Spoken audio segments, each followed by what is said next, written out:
Dear friends, this is episode number 60 of the Limitation Act. We are dealing with section 27. Section 27 is about to be over in half an hour. That is, even before completion of this episode, we will be able to complete 27.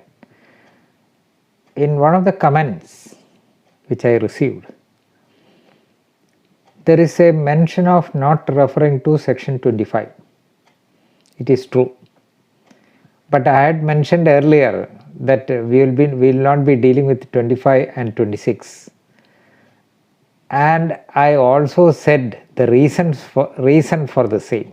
Reason being, 29(4) of the Limitation Act says that sections 25 and 26 and the definition of easement in section 2 shall not apply to cases arising in the territories to which the Indian Easements Act 1882 may for the time being extend. Therefore, it is not relevant for our purpose. We are governed by Easements Act. So, we have to study the Easements Act. And therefore, I do not think that section 25 and 26 are to be dealt with in these episodes.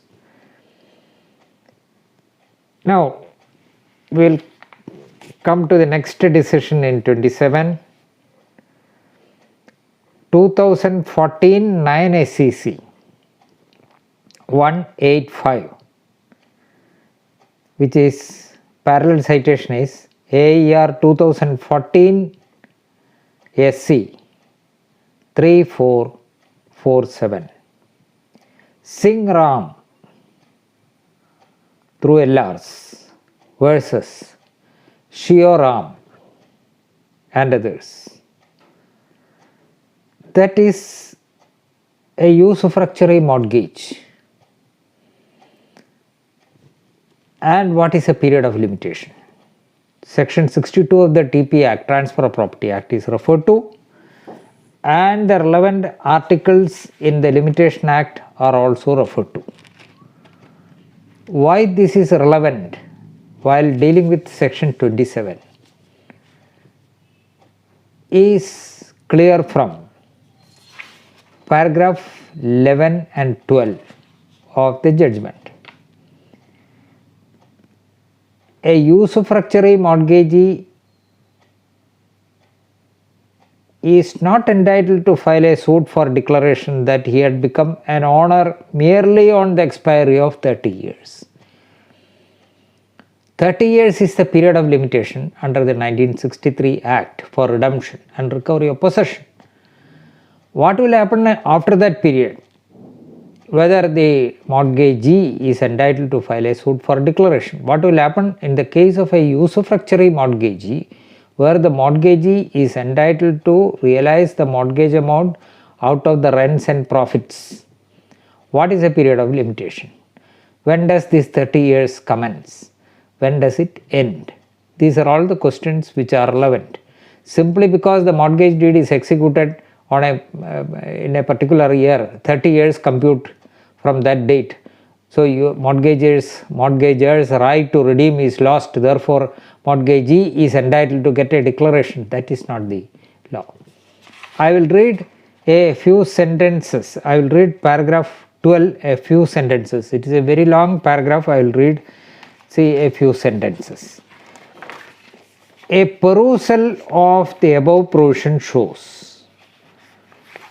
show that Article 61 refers to right to redeem or recover possession, while right of mortgagor to redeem is dealt with under section 60 of the TP Act. The right of usufructuary mortgagor to recover possession is specifically dealt with under section 62 of the Transfer of Property Act. The distinction between section 61 and 62 are highlighted further down. Section 62 is applicable only to usufructuary mortgages and not to any other mortgage. The said right of usufructuary mortgager, though styled as right to recover possession, is for all purposes right to redeem and recover possession. Thus, while in the case of any other mortgage, right to redeem is covered under section 60, in the case of usufructuary mortgage, right to recover possession is dealt with under section 62 and commences on payment of the mortgage money out of the usufructs or partly out of the usufructs and partly on payment of deposit by the mortgagor. This distinction in a usufructuary mortgage and any other mortgage is clearly borne out from the provisions of section 58, 60 and 62 of the Transfer of Property Act. Read with article 61 of the schedule to the Limitation Act. Usufructuary mortgage cannot be treated at par with any other mortgage, as doing so will defeat the scheme of section 62 of the TP Act and the equity. This right of the usufructuary mortgagor is not only an equitable right, it has statutory recognition under section 62 of the TP Act. There is no principle of law on which this right can be defeated. Any contrary view which does not take into account any special right of the usufructuary mortgagor under section 62 of the Transfer of Property Act has to be held to be erroneous on this ground or has to be limited to a mortgage other than a usufructuary mortgage. Accordingly, we uphold the view taken by the full bench that in case of usufructuary mortgage, merely expiry of a period of 30 years from the date of creation of the mortgage does not extinguish the right of the mortgagor under section 62 of the TP Act. This occurred while dealing with section 27 of the Limitation Act, where the time prescribed for recovery of possession, for filing a suit for possession has expired, the right itself will get extinguished. So the question was whether after the expiry of 30 years from the date of execution of the mortgage deed, whether the right of the mortgagor to redeem is extinguished and whether the mortgagee is entitled to file a suit for a declaration that he has become the owner of the property.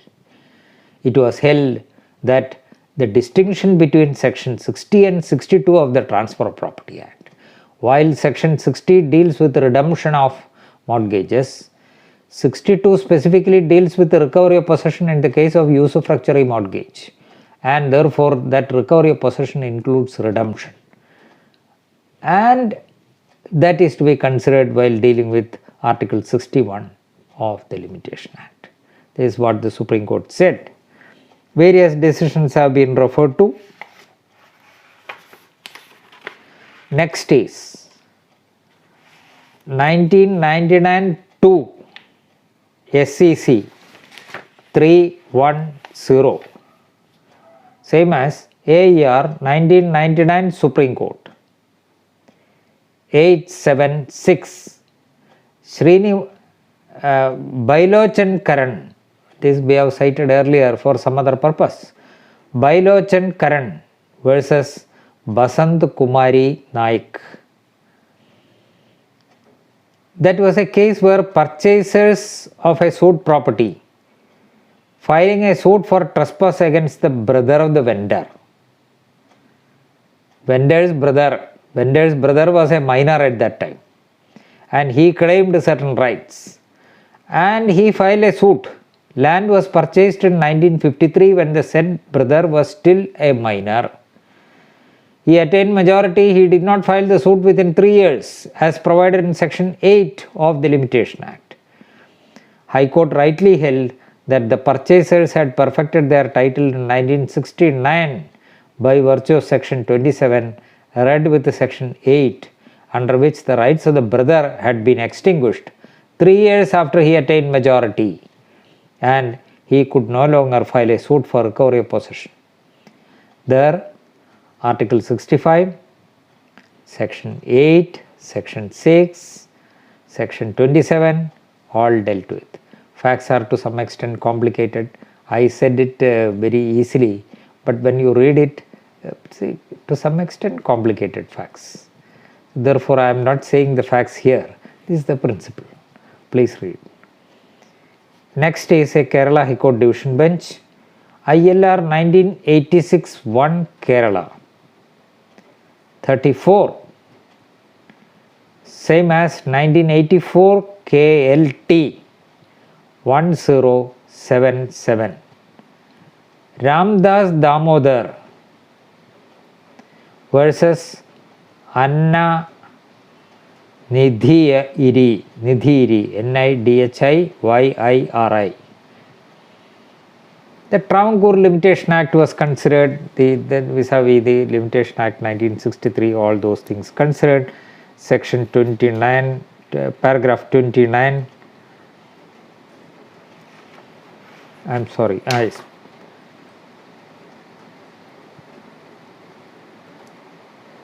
And it was held, the plaintiff is bound to bring the suit. It is not paragraph 29, I committed a mistake. Please find out the paragraph. The plaintiff is bound to bring the suit before his title to the property is extinguished.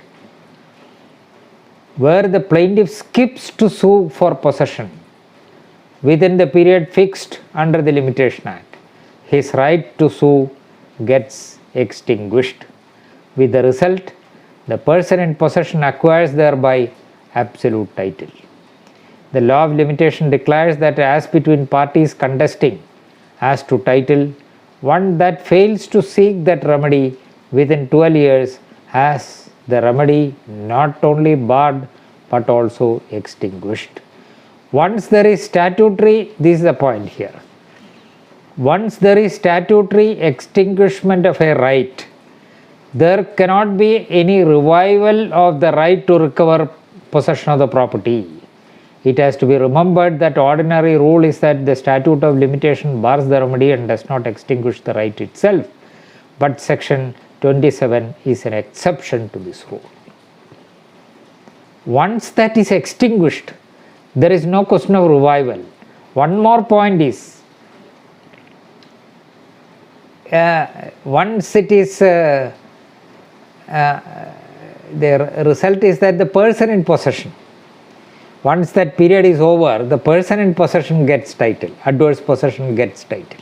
This is a point which is discussed in Grewal's case also, Justice Arun Mishra's judgment, which I cited in the previous episode of the Supreme Court. This is the point all throughout, except in 3 decisions. That is, one is Gurudwara Sahib's case and 2 other judgments of the Supreme Court following Gurudwara Sahib's case. And while discussing in Grewal's case, the Supreme Court said that there is no reasoning to arrive at this conclusion. The court simply said it. That is not enough. And the binding precedents, including 3 judges' bench decision, rendered earlier, were not referred to by the Supreme Court or were not pointed out before the Supreme Court. And this is pointed out in Justice Hariprasad's judgment, which I cited in the previous episode. So please read all these judgments so that the correct position of law can be easily understood. Now with that we come to an end of section 27. Now we go to section 29.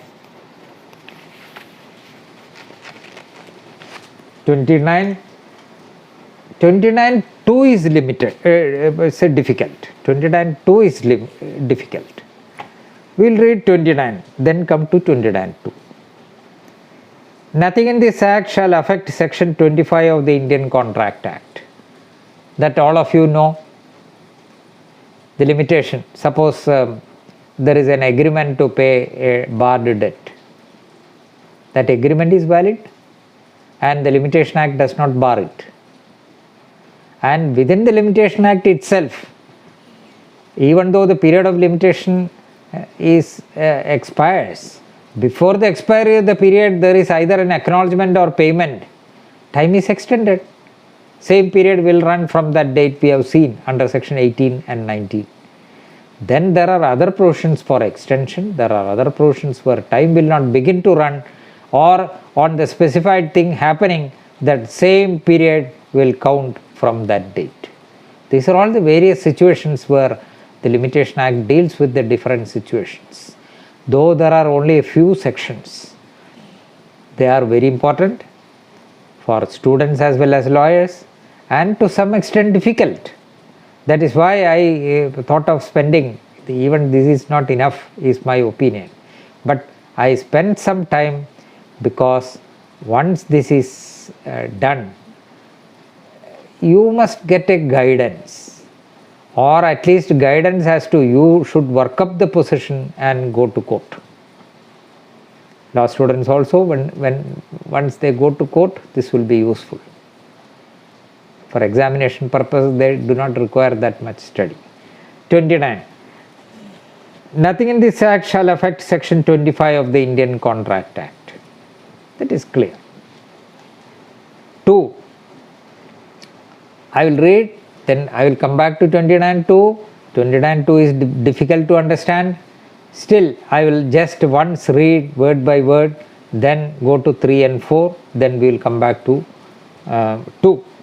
Where any special or local law prescribes for any suit, appeal or application a period of limitation different from the period prescribed by the schedule, the provisions of Section 3 shall apply as if such period were the period prescribed by the schedule, and for the purpose of determining any period of limitation prescribed for any suit, appeal or application by any special or local law, the provisions contained in sections 4 to 24 inclusive shall apply only in so far as and to the extent to which they are not expressly excluded by such special or local law.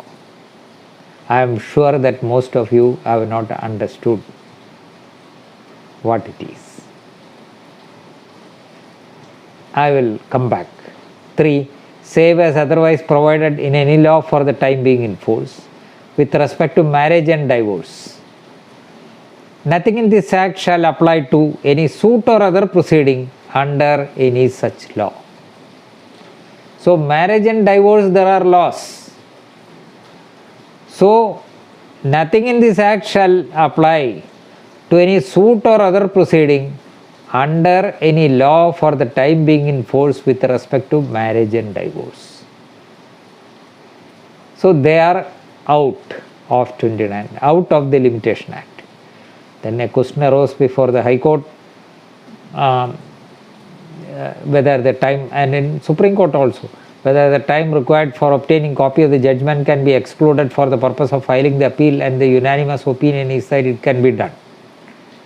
And the interpretation is that it is not a proceeding, it is only an appeal, not a proceeding. Proceeding is original in nature. That is not there. We will come to those decisions, not very difficult. Then 4. Sections 25 and 26 and the definition of easement in Section 2 shall not apply to cases arising in the territories to which the Indian Easements Act may for the time being extend.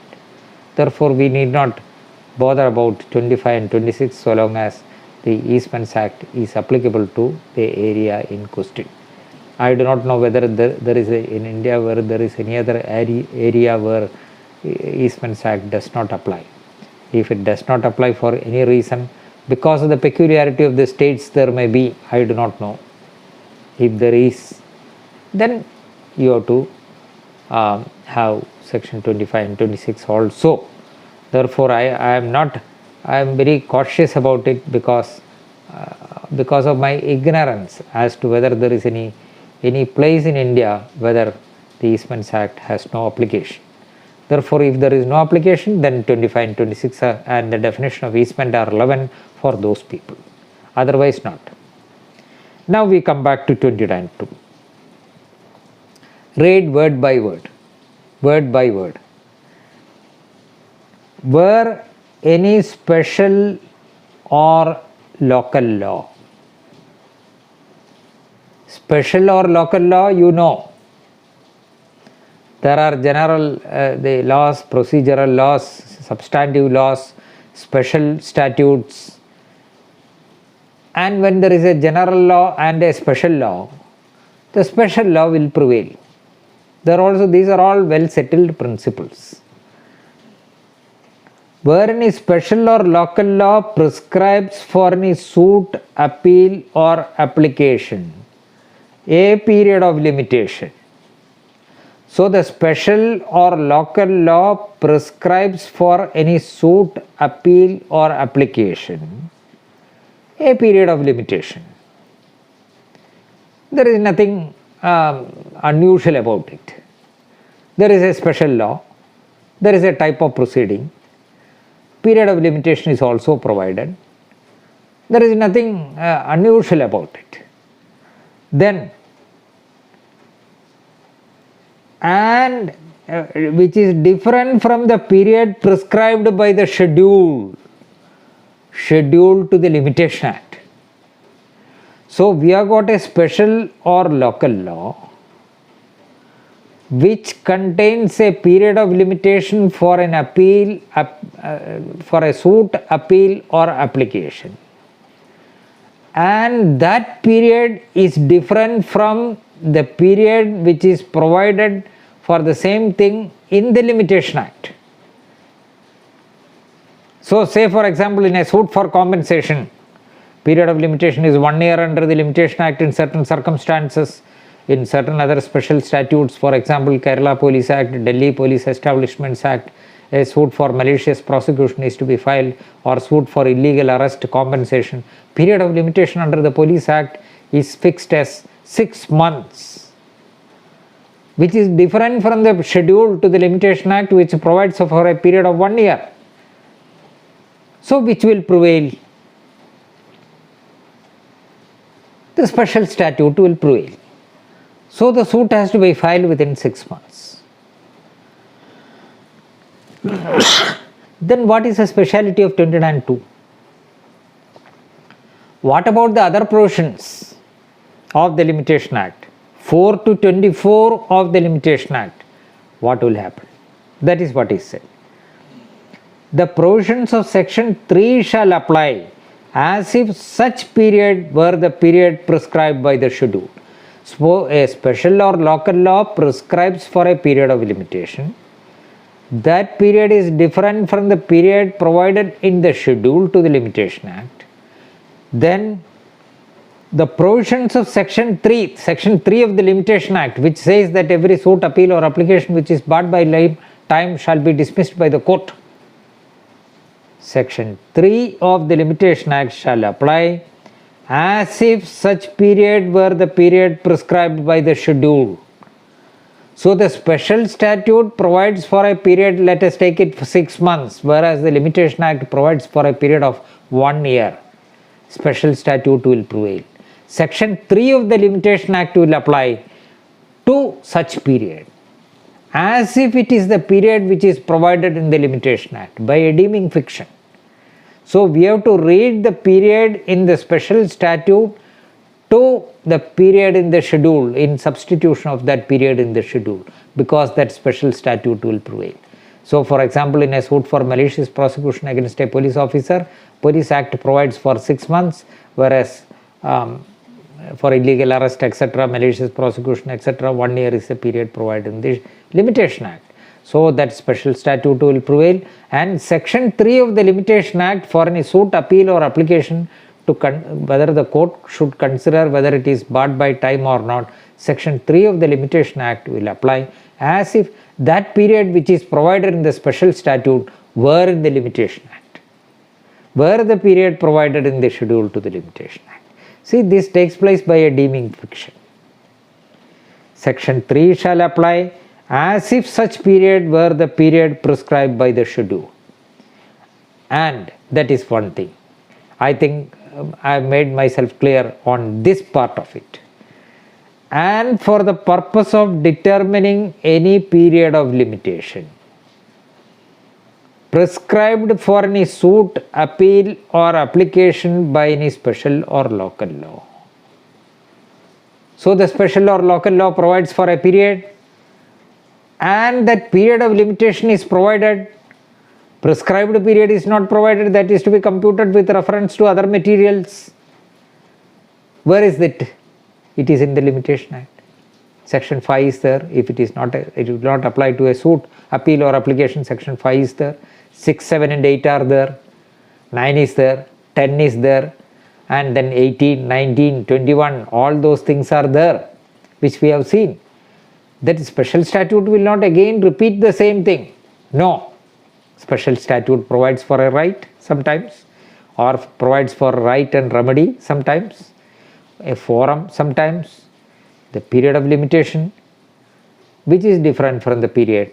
Then section 3 of the Limitation Act will apply as if the period prescribed in the special statute were the period prescribed in the schedule by that fiction. It takes place. Then how to find out the prescribed period? Period of limitation, all right, say for example 6 months. 6 months, all right. What about the time taken for certain things?